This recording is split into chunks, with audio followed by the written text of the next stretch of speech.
둘째 날, 당신의 선교지는 안녕하십니까? 64기 홍현기.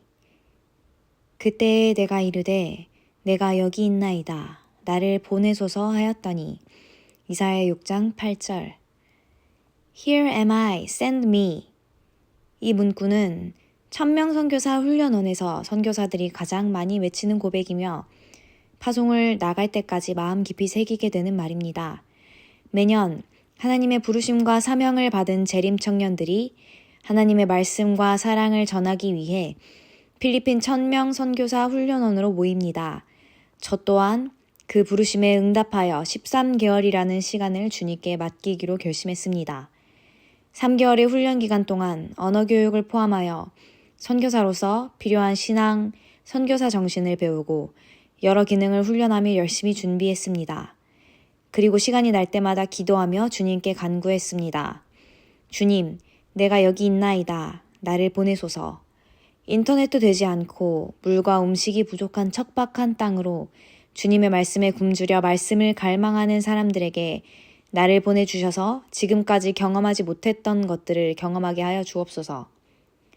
저는 지금껏 가보지 못했던 새로운 환경과 사람들, 그리고 한 번도 경험해보지 못한 삶을 1000명 선교사 활동을 통해 경험하고 싶었습니다. 그래서 사람의 손길이 쉽게 닿지 않는 오지를 누구보다 원했고 바랐고 간절히 기도했습니다. 1000명 선교사 훈련원에서의 3개월의 훈련이 마무리되고 마침내 기다리던 선교지를 알게 되는 순간이 찾아왔습니다. 제 이름과 선교지가 발표되는 그 순간 오랫동안 기다려온 결과를 듣는 기쁨과 설렘은 사라지고 저는 실망을 감출 수 없었습니다. 필리핀 남루손 신랑 발리떼 교회. 어디선가 익숙하게 많이 들어본 지역과 교회 이름이었습니다. 선교사 훈련원에서 차로 10분 거리에 있으며 훈련 기간 동안 안식일마다 오후 분교 활동으로 수도 없이 오갔던 곳이 바로 발리떼 교회였습니다. 저에게 그곳은 새로운 선교지가 아니었고 이미 지리와 사람들을 알고 있는 익숙한 곳이었습니다. 필리핀에 오기 전 몇몇 선교사들로부터 캠퍼스 선교사로 배정되거나 캠퍼스와 가까운 곳에서 사역하게 되면 새로운 선교지에 온 느낌이나 선교사로서의 감정을 충분히 느끼지 못할 수도 있다고 전해 들었습니다. 그렇게 3개월 동안 간절히 품었던 오직 선교의 꿈은 사라지고 저는 캠퍼스에서 가장 가까운 곳에서 사역하는 선교사가 되었습니다. 그 상황을 도무지 이해할 수 없었고 마음 깊은 곳에서 실망이 밀려왔습니다. 하나님, 도대체 저를 왜 이곳으로 보내신 건가요? 선교지에 도착한 지 1달, 2달이 지나도 저는 제 선교지와 동기 선교사들의 선교지를 비교하며 그들을 부러워했습니다.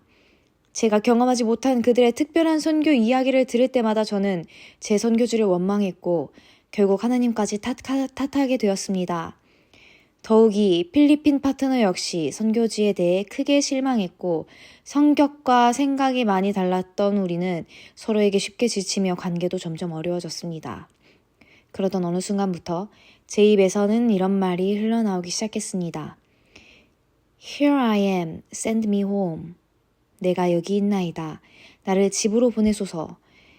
마음속에는 모든 것을 포기하고 집으로 돌아가고 싶다는 생각이 가득했습니다.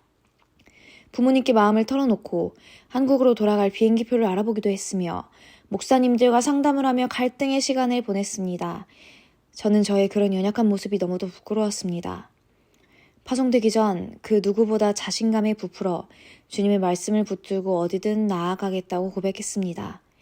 신실한 하나님의 종이 되어 파트너를 섬기고 하나님의 사랑이 필요한 사람들을 위해 살겠다고 결심했습니다. 그러나 모든 다짐은 선교지에 대한 저의 개인적인 욕심과 기대 앞에서 무너지고 말았습니다. 사람이 마음으로 자기의 길을 계획할지라도 그의 걸음을 인도하시는 이는 여호와시니라. 마음 한편으로는 믿고 싶었습니다. 내가 생각한 것과 전혀 다른 이 상황 속에서도 주님께서 원하시는 길이 있으며 주님께서 그분만의 계획을 나를 위해 이루고 계실 것이라고 스스로를 붙들어 보았습니다.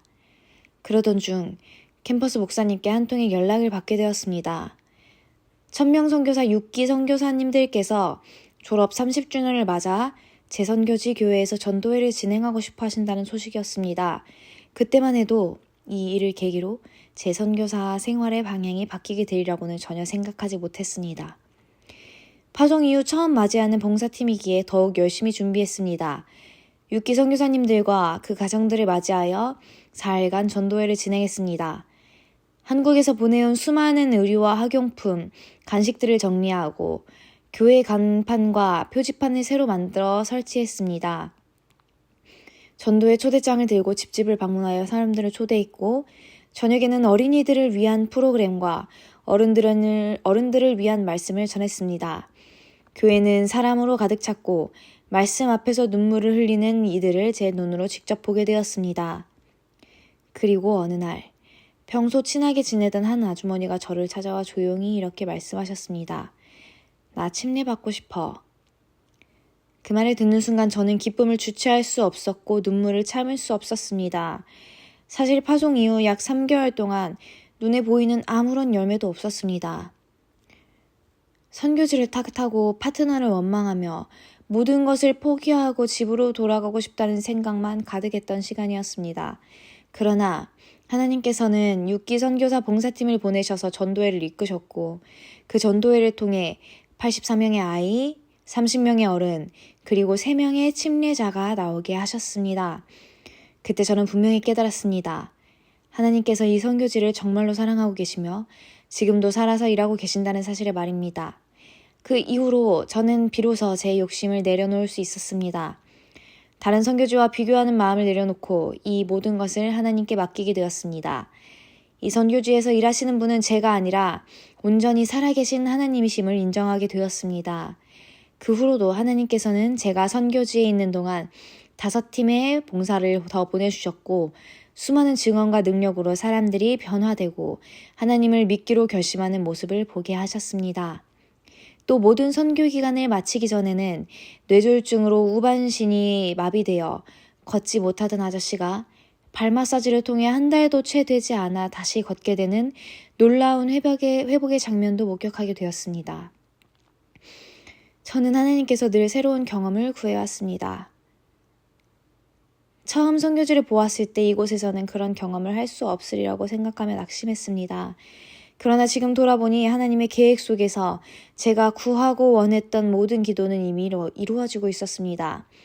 선교지를 찾아와 수많은 봉사팀과 선교사들을 만나 교제하게 하시고 함께 말씀으로 사역할 때 큰 부흥을 경험하게 하셨으며 진리의 말씀을 갈구하여 스스로 교회를 찾아오는 사람들을 보게 하셨기 때문입니다. 이 모든 과정을 통해 저는 1000명 선교사 운동에 동참하게 하신 하나님께 깊은 감사를 드리게 되었습니다. 당신의 선교지는 안녕하십니까?